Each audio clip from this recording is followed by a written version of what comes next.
Welcome to the Discourse Analyzer AI Toolkit, where articles come alive. You're hearing the audio version of our article. For the full text and an interactive experience, check out the link in the description below.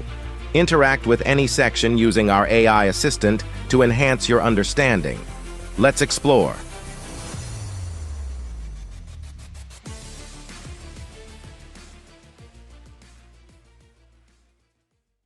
Theoretical Foundations of Post-structuralism in Discourse Analysis. Post-structuralism in discourse analysis offers a pivotal shift from traditional structuralist perspectives, introducing a critical lens to explore the nuanced interplay between language and power in shaping social realities. This approach challenges the notion of fixed meanings within linguistic structures, emphasizing instead the fluid and dynamic nature of language as a tool for both constructing and contesting reality. This article delves into the theoretical foundations of post-structuralism, highlighting key figures like Derrida, Foucault, and Kristeva, whose ideas on deconstruction, power, knowledge, and intertextuality respectively, redefine how we understand discourse. Through these lenses, the article aims to illustrate how post-structuralism not only deepens our comprehension of textual analysis but also broadens the scope by which discourse is seen as a powerful agent in the ongoing negotiation of social identities and power structures. 1. Derrida and deconstruction.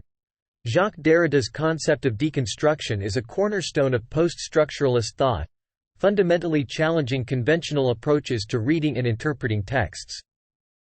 Deconstruction asserts that meaning is not fixed or stable but is constantly deferred and renegotiated through the play of differences in language. This idea, central to Derrida's critique of structuralism and metaphysics of presence, has profound implications for discourse analysis, especially in understanding the instability of meaning within texts. 1. Derrida and deconstruction. Deconstruction is premised on the idea that texts inherently contain contradictions and oppositions that can be revealed through close analysis. Derrida introduced concepts like différance to articulate this inherent instability of meaning. Différance refers to both the act of differing and the act of deferring, highlighting how meanings in texts are always in flux, dependent on their relation to other signs, and never fully present to themselves. Derrida also critiqued the logocentrism of Western thought, the privileging of speech over writing and the belief in an accessible, original meaning.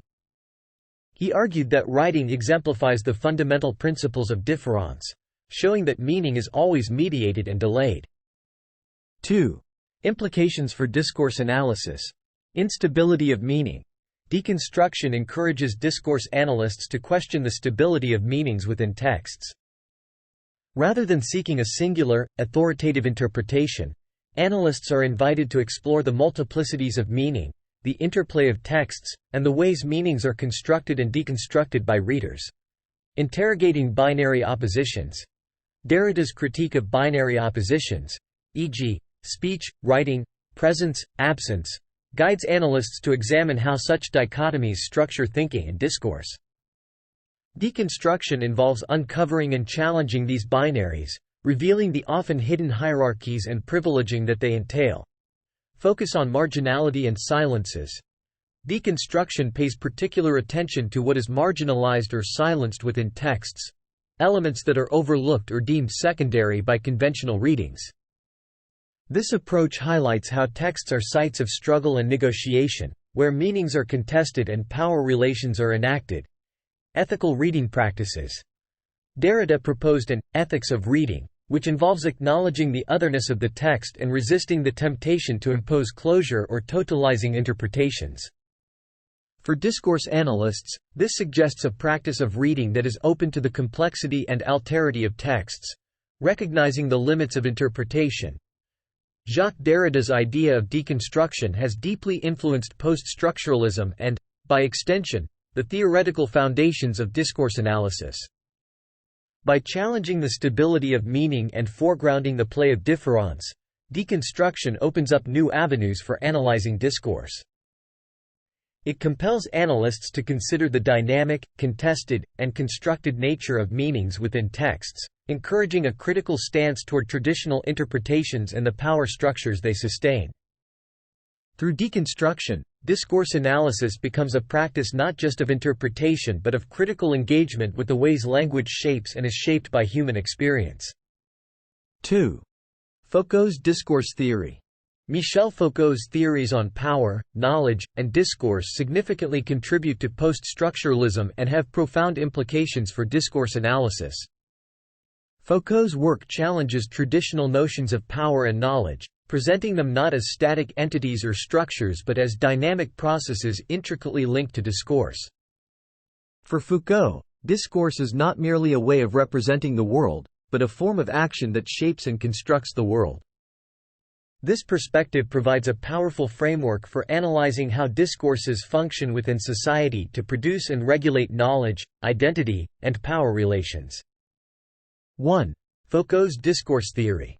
Foucault conceptualizes discourse as systems of statements that create a field of knowledge and define what is true and false, possible and impossible.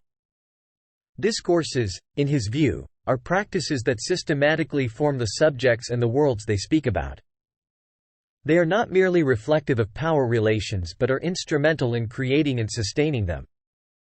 Foucault's key contributions that inform discourse analysis include power, knowledge. Foucault argues that power and knowledge are co-constitutive. Knowledge is not simply applied for purposes of power, nor is power merely a means of enforcing what is known. Instead, power relations give rise to fields of knowledge, and knowledge, in turn, reinforces power relations. Discourse, as the medium through which knowledge is produced and communicated, becomes a central arena for the exercise of power. Discursive formations. He introduces the concept of discursive formations to describe the rules and structures that determine what can be said within a particular domain of knowledge at a specific time. These formations govern the production of discourse, shaping the possibilities for thought and expression. Disciplinary power. Foucault's notion of disciplinary power highlights how social norms and behaviors are regulated through discursive practices, such as in educational, medical, and penal institutions. This form of power is not only repressive but also productive. It shapes individuals' identities and social relations through discourses that classify, normalize, and pathologize. Subjectivity and governmentality. Foucault explores how discourses construct subjectivities, ways of being and understanding oneself. Governmentality, or the conduct of conduct, further expands on how discourses are instrumental in guiding individuals to govern themselves in accordance with societal norms, thereby extending power's reach beyond direct control to the shaping of individual self-concepts and behaviors. 2. Implications for discourse analysis. Analyzing discursive practices. Foucault's theories prompt discourse analysts to examine how discursive practices both reflect and constitute social realities. This involves investigating the conditions under which discourses emerge, the rules that govern their formation, and their effects on knowledge, identity, and power relations. Critiquing dominant discourses. Foucault's work encourages the critique of dominant discourses, particularly those that claim neutrality or universality. Discourse analysis, from a Foucauldian perspective, involves uncovering the power dynamics that underlie these claims and examining how they marginalize alternative discourses and subjectivities. Exploring subject formation. Foucault's concept of subjectivity is crucial for analyzing how individuals are constituted within discourses. This includes exploring how discourses call individuals into being, assign them roles and identities, and regulate their behavior through norms and expectations. Ethical considerations. Finally, Foucault's emphasis on the ethical dimension of discourse analysis challenges researchers to consider their own positionality and the ethical implications of their work. This includes reflecting on how their analyses might contribute to or resist the power dynamics they uncover. In summary, Michel Foucault's discourse theory offers a rich and challenging framework for discourse analysis, emphasizing the constitutive role of discourse in social life and its intricate connections with power and knowledge. His work continues to inspire critical approaches to discourse, encouraging analysts to explore the deep structures that shape human experience and social organization. 3. The role of power and ideology. Post-structuralism offers a nuanced perspective on the role of language, viewing it not merely as a means of communication but as a potent site of power and a medium through which ideologies are constructed, perpetuated, and contested. This approach diverges from earlier views that saw language as a transparent vehicle for conveying ideas, instead highlighting its central role in shaping human thought and social relations. Through the lens of post-structuralism, language becomes a dynamic field where power relations are negotiated and where ideologies are both produced and challenged. 1. Language as a site of power. Post-structuralists argue that power circulates through discourses and is not merely imposed from above by those in authority. Language, in this view, is a primary means through which power is exercised, as it shapes what can be thought, said, and considered as truth within a society. Michel Foucault's work is pivotal in this regard, demonstrating how discourses govern the way subjects are classified, how knowledge is organized, and how certain truths are established, all of which serve to regulate behavior and social practices. 2. Constructing and contesting ideologies.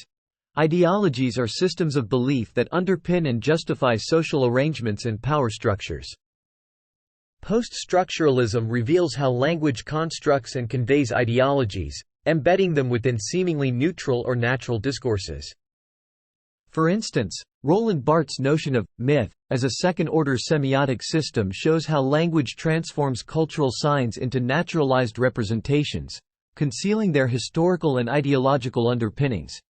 Through discourse, ideologies become lived realities, influencing perceptions of normalcy, morality, and identity. Post-structuralist analysis thus involves decoding texts to uncover the ideological operations beneath their surface, examining how language serves to naturalize particular views of the world while marginalizing others. 3. Contestation and resistance. A crucial aspect of post-structuralism is its attention to the potential for contestation and resistance within language. Because power operates through discourse, language also offers a terrain for challenging dominant power structures. Post-structuralists are interested in moments of discursive disruption, where established meanings are questioned, and alternative narratives emerge.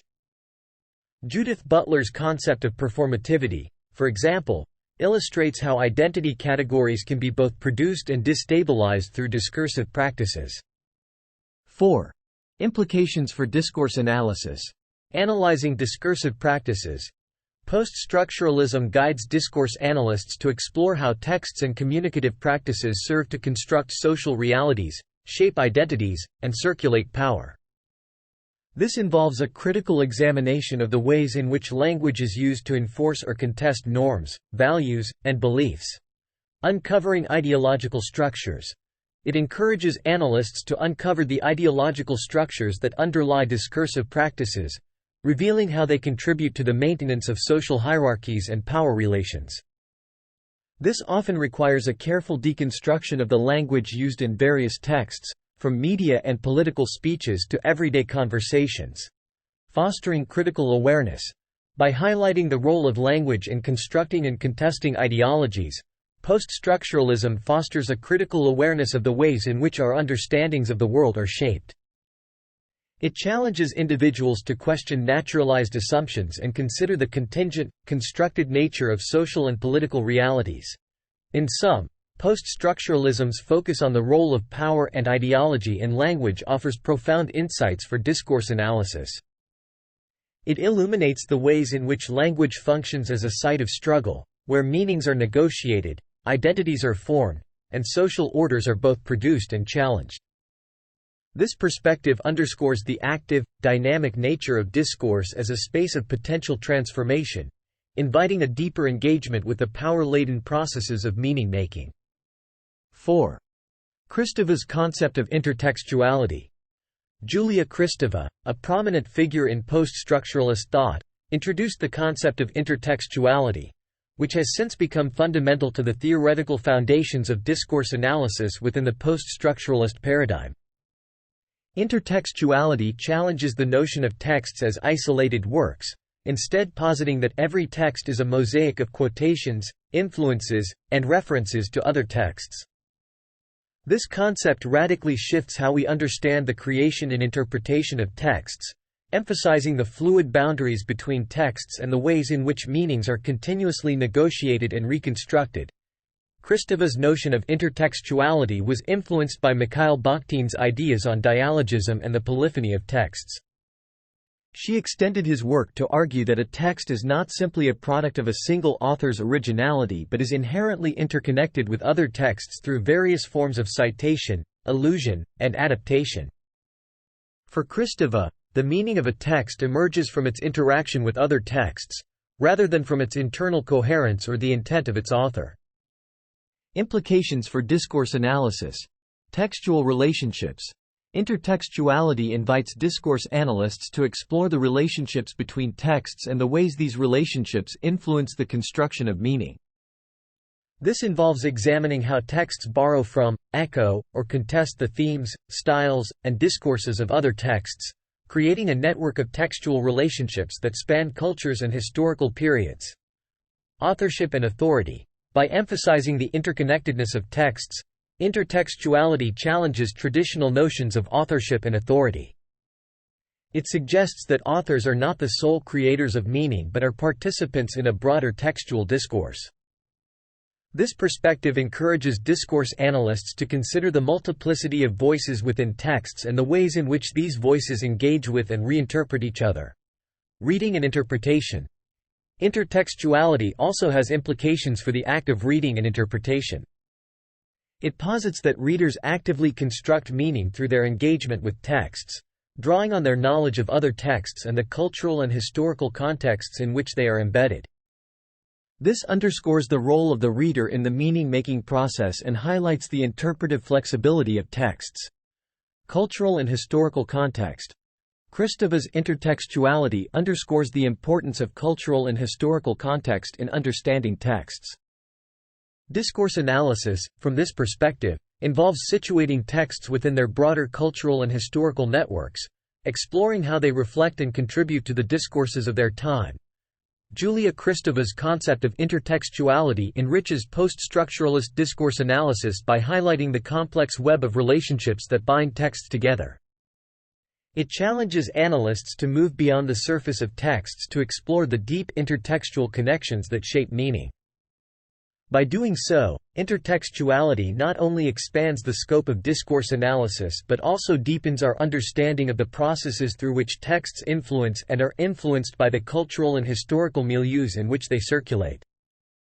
This approach opens up a dynamic landscape of textual interaction, where meanings are perpetually in flux and open to reinterpretation, reflecting the inherently dialogic nature of language and culture.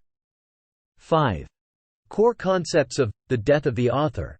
Roland Barthes' seminal essay, The Death of the Author, 1967, marks a pivotal moment in literary theory and post-structuralist thought, profoundly influencing discourse analysis and the broader field of textual studies.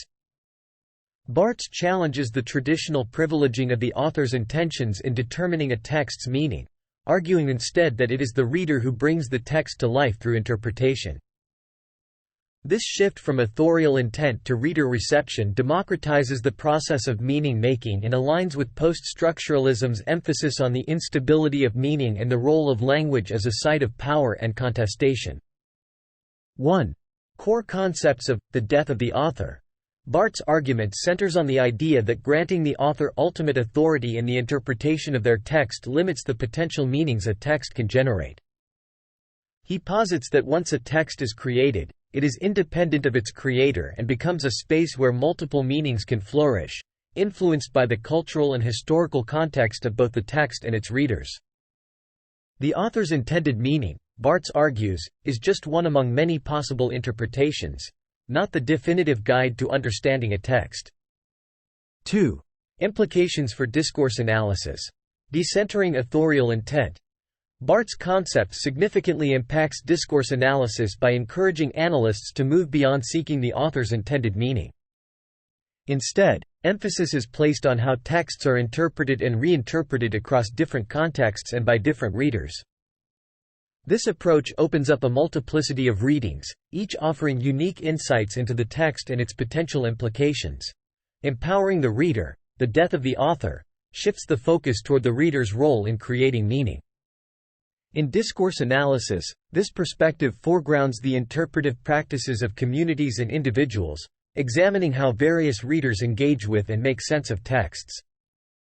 This shift acknowledges the active participation of audiences in the construction of meaning, highlighting the dynamic interaction between texts and readers. Textual meaning is multiplicitous. Acknowledging the death of the author compels discourse analysts to recognize the inherent multiplicity of meanings within texts.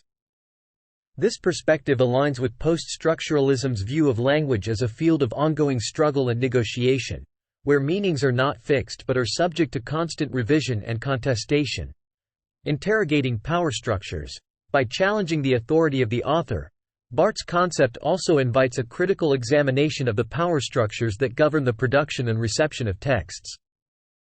Discourse analysts are encouraged to explore how texts serve to both reinforce and resist dominant ideologies, and how the authority to produce and interpret texts is distributed and contested within society. Roland Barthes, The Death of the Author, offers a radical rethinking of the relationship between authors, texts, and readers, profoundly influencing the theoretical foundations of post-structuralism and discourse analysis. By decoupling the text from the author's intent, Barthes opens up a space for a more democratic process of meaning-making, where the focus shifts to the interpretive activities of readers and the cultural and historical contexts that shape those interpretations.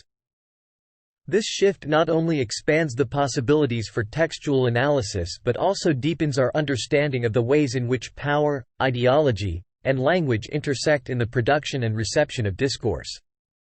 6. Simulacra and Simulation by Jean Baudrillard. Jean Baudrillard, a French sociologist, philosopher, and cultural theorist, significantly contributed to post-structuralist thought with his concepts of simulacra and simulation. These ideas, elaborated in his seminal work, Simulacra and Simulation, 1981, explore the relationship between reality, symbols, and society in a world increasingly dominated by media and technology. Baudrillard's theories challenge traditional distinctions between the real and the representation, suggesting that in the postmodern era, simulations have replaced the real, creating a hyperreality where the distinction between truth and fabrication becomes increasingly blurred. This perspective has profound implications for discourse analysis, especially in understanding how modern media and information technologies shape our perception of reality. 1. Simulacra and simulation. Key concepts. Simulacra. Baudrillard defines simulacra as copies or representations that do not simply reflect a pre-existing reality but come to constitute reality itself. Simulacra are iterations of reality that have been abstracted and recreated, often multiple times, until they bear no direct relation to any original. Simulation. Simulation refers to the process by which simulacra are produced and circulated, creating a system of signs that replace direct experience with mediated representations. In Baudrillard's view, society has moved beyond mere representation or imitation to a stage where simulations precede and determine the real, leading to the generation of hyperreality. Hyperreality. Hyperreality describes a condition in which the distinction between reality and simulation collapses, and individuals live in a world where simulated experiences are more real than physical reality. In hyperreality, it is no longer possible to distinguish the authentic from the imitation, as simulations have become the foundation of all experience. 2. Implications for discourse analysis. Analysis of media discourses. Baudrillard's concepts are particularly relevant for analyzing media discourses in the contemporary era, where digital technologies and social media platforms blur the lines between reality and representation. Discourse analysts can explore how media constructs hyperreal narratives that shape public perception and social behavior, often obscuring the underlying social and political realities. Critique of information society. Baudrillard's theories offer a critical lens through which to examine the information society, highlighting how the saturation of information leads to a loss of meaning and a detachment from the material conditions of existence. Discourse analysis informed by Baudrillard's concepts can investigate the ways in which information overload contributes to the commodification of knowledge and the erosion of critical thinking. Exploration of consumer culture. Simulacra and simulation are also useful for understanding the dynamics of consumer culture, where brands, images, and lifestyles are consumed not for their utility but for their symbolic value. Analyzing discourses of advertising, branding, and consumerism through Baudrillard's lens reveals how desires and identities are manufactured and manipulated in late capitalism. Reconsidering the real. Finally, Baudrillard's work challenges discourse analysts to reconsider the notion of the real in their analyses. It prompts a reflection on how discourses not only represent but actively construct realities, inviting a more nuanced exploration of the ways in which power, ideology, and technology intersect in the production of knowledge and social relations. In conclusion, Jean Baudrillard's concepts of simulacra and simulation provide a critical framework for understanding the complexities of modern discourses in an era defined by media saturation and technological mediation. His work encourages discourse analysts to critically examine the constructed nature of reality as experienced in contemporary society, offering insights into the mechanisms through which narratives, images, and information shape our understanding of the world. 7. Lacan's psychoanalytic theory. Jacques Lacan's psychoanalytic theory, with its profound post-structuralist inflections, has significantly influenced the domain of discourse analysis by introducing a nuanced understanding of the unconscious, language, and subjectivity. Lacan reinterpreted Freudian psychoanalysis through the lens of structuralist and post-structuralist theory, emphasizing the centrality of language in shaping the human psyche and social relations. His concepts of the symbolic, the imaginary, and the real, as well as his insights into the formation of subjectivity and the function of desire, offer rich theoretical tools for dissecting the layers of meaning within discourse. 1. Lacan's key concepts. The symbolic, the imaginary, and the real. Lacan's triadic structure offers a framework for understanding how individuals navigate the world through language and imagery, and confront the limits of representation. The symbolic refers to the domain of language and societal norms that govern human interaction. The imaginary relates to the realm of images and illusions, including the formation of the ego. And the real represents that which eludes symbolization, the ineffable aspects of experience that cannot be fully articulated through language. Language and the unconscious. Lacan famously stated that, "the unconscious is structured like a language," highlighting the idea that unconscious thoughts and desires are mediated through linguistic structures. This perspective positions language as the foundation through which individuals express and negotiate identity, desire, and social relations. Mirror stage. The concept of the mirror stage is crucial to Lacan's theory of subject formation. It describes a phase in early childhood development where the individual first recognizes their reflection as a coherent self. This moment of identification is both formative and deceptive, as it produces a sense of wholeness that belies the fragmented nature of the self and anticipates the individual's entanglement in the symbolic order of language. Desire and lack. For Lacan, desire is not a matter of fulfilling a pre-existing need but is produced by the perpetual gap between our symbolic representations and the real. This notion of desire as stemming from a fundamental lack challenges simplistic understandings of motivation and intention in human actions and discourse. 2. Implications for discourse analysis. Interpreting symbolic structures. Lacan's emphasis on the symbolic allows discourse analysts to explore how language structures consciousness and social reality. Analysis can focus on how discursive practices perpetuate societal norms, shape identities, and articulate desires, paying close attention to the power dynamics embedded in these processes. Exploring subjectivity. Lacan's theories invite a nuanced analysis of subjectivity in discourse. Analysts can examine how individuals negotiate their identities within the symbolic order, how they articulate their desires, and how they encounter the limits of representation. This involves analyzing narrative structures, metaphors, and rhetorical strategies that individuals use to construct and communicate their subject positions. Addressing the real. The concept of the real introduces a critical perspective on the limits of discourse and representation. Discourse analysis can investigate moments where language fails or where the trauma and complexity of experience resist neat articulation, shedding light on the gaps and silences within texts. Critiquing ideological constructions. Lacan's psychoanalytic framework enables a critique of ideological constructions within discourse, particularly regarding how they mobilize desires and fantasies. This approach can unravel the psychological mechanisms through which discourses of power seduce and subject individuals, offering insights into the reproduction of ideologies and the possibilities for resistance. Lacan's psychoanalytic theory enriches post-structuralist discourse analysis by foregrounding the intricate relationships between language, subjectivity, and the unconscious. By drawing on Lacan's concepts, discourse analysts can delve into the symbolic underpinnings of social practices, the formation of subjectivities, and the complex play of desire and identification that animates human discourse. Conclusion. The exploration of post-structuralist theories through the works of Derrida, Foucault, Kristeva, Barthes, Baudrillard, and Lacan provides profound insights into the complexities of discourse analysis. These theorists challenge us to reconsider our understanding of language, power, identity, and reality in ways that significantly enrich discourse studies.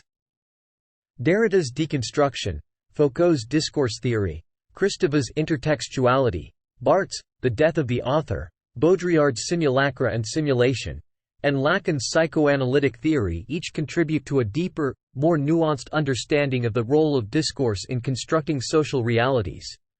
By emphasizing the instability of meaning, the intricacies of power relations, and the constructed nature of identities and realities, post-structuralism offers a critical lens that is invaluable for discourse analysis. It encourages scholars to question assumptions, explore the margins, and recognize the fluidity and contestation inherent in discourse. Through this lens, discourse is not merely a reflection of social structures but a dynamic, contested terrain where meanings are negotiated, identities are formed, and realities are constructed. The application of post-structuralist theories in discourse analysis opens up new avenues for research that are attuned to the complexities of language and its role in shaping human experience. It challenges researchers to adopt a critical stance toward traditional interpretations, to engage with the power dynamics embedded in discursive practices, and to consider the ethical implications of their analytical choices. As discourse analysis continues to evolve, the insights provided by post-structuralism will undoubtedly remain central to its theoretical and methodological development, guiding scholars in their efforts to unravel the intricate relationships between language, cognition, and society. Frequently asked questions. What defines post-structuralism? Post-structuralism is a critical response to structuralism, emphasizing the fluidity of meaning, the unstable relationship between signifier and signified, and the role of power in the construction of knowledge and societal norms. It challenges the idea that any text or discourse can have a fixed, singular meaning. Who are the key figures in post-structuralism? Key figures include Jacques Derrida, Michel Foucault, Julia Kristeva, Roland Barthes, and Jean Baudrillard, each contributing distinct concepts and critiques to the framework. What is deconstruction? Deconstruction is a method introduced by Jacques Derrida to analyze texts by uncovering and challenging the binary oppositions within them, revealing the instability of meaning. How does Foucault's concept of power, knowledge relate to discourse analysis? Foucault's concept suggests that power and knowledge are intertwined, with discourse serving both to reflect and construct social realities. This perspective informs discourse analysis by highlighting how texts can propagate or challenge power structures. What is intertextuality, and who developed the concept? Julia Kristeva developed intertextuality, which posits that texts are not isolated creations but are interconnected, with their meanings influenced by other texts. This idea broadens the scope of discourse analysis to consider the broader textual and cultural context. What is the significance of the death of the author in post-structuralist thought? Roland Barthes, The Death of the Author, argues against traditional author-centric interpretations of texts, suggesting that the reader's role in creating meaning is more significant. This shifts the focus of discourse analysis from authorial intent to the varied interpretations by readers. What does Jean Baudrillard mean by simulacra and simulation? Baudrillard's concepts refer to the replacement of reality with symbols and signs, leading to a hyperreality, where the distinction between the real and the simulated blurs. This has implications for analyzing media and cultural discourses in contemporary society. How has post-structuralism influenced discourse analysis? Post-structuralism has influenced discourse analysis by encouraging a focus on how discourses construct social realities, the power relations they embody, and the ways individuals and groups may resist dominant discourses. Can post-structuralism be applied to digital media analysis?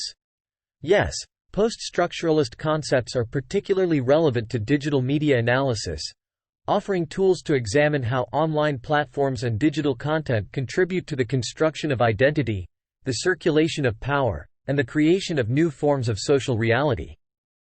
What ethical considerations arise from post-structuralist discourse analysis? Post-structuralist discourse analysis raises ethical questions about representation, voice, and the potential for discourses to marginalize or silence certain groups. Analysts are encouraged to be reflexive and considerate of the power dynamics inherent in their analyses. What are some criticisms of post-structuralism? Criticisms include accusations of excessive relativism, which some argue undermines the possibility of objective truth or meaningful action. Others critique its perceived complexity and inaccessibility, arguing that it can be alienating or difficult to apply practically.